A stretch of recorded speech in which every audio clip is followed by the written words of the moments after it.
Still on politics, the simmering rift in the ranks of the People's National Party's organization in Eastern Westmoreland has spilled into the open. The former PNP Member of Parliament for the constituency, Luther Buchanan, is calling out PNP President Mark Golding for his continued use of the phrase blood and fire.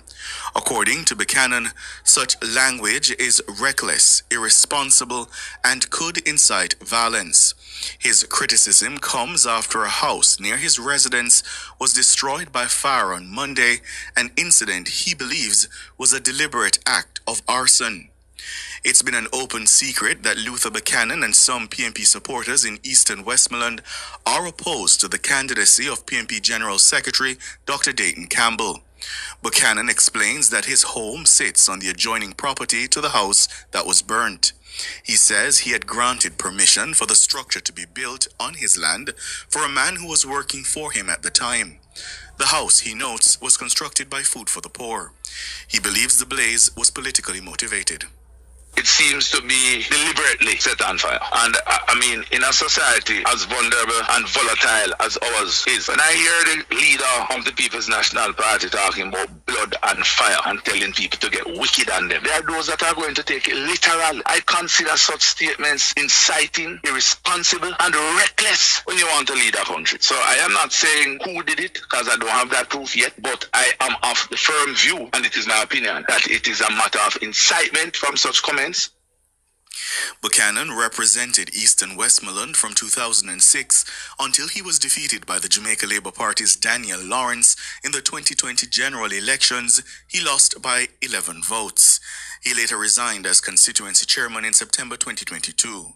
The PNP's Dr. Campbell was subsequently named the party's standard bearer for the seat. In 2023, there was speculation that Buchanan may run as an independent candidate in the general election. He has openly stated that he was opposed to Dr. Campbell's selection.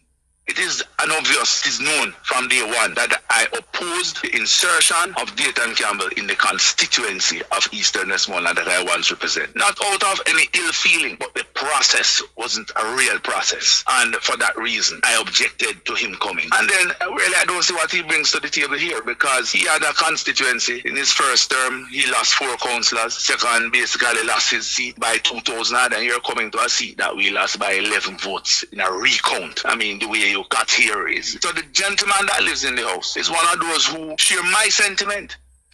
The Eastern Westmoreland seat, created in 1993, had been held by the People's National Party for 27 consecutive years before Buchanan's loss. When asked if he believes Dr. Campbell will win on September 3, Mr. Buchanan declined to respond directly, saying only that September 3 will speak for itself. This is my first election that I will abstain, and I'm categorically stating that I'm not a Labourite. I am not, but I'm not supporting Dayton Campbell in this seat. You're not a Labourite.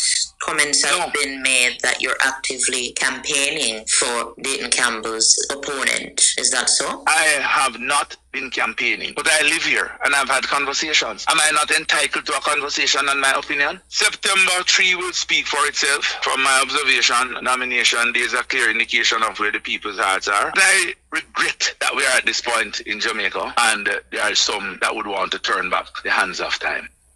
That's Luther Buchanan. He was speaking to Nationwide's Roby and Williams.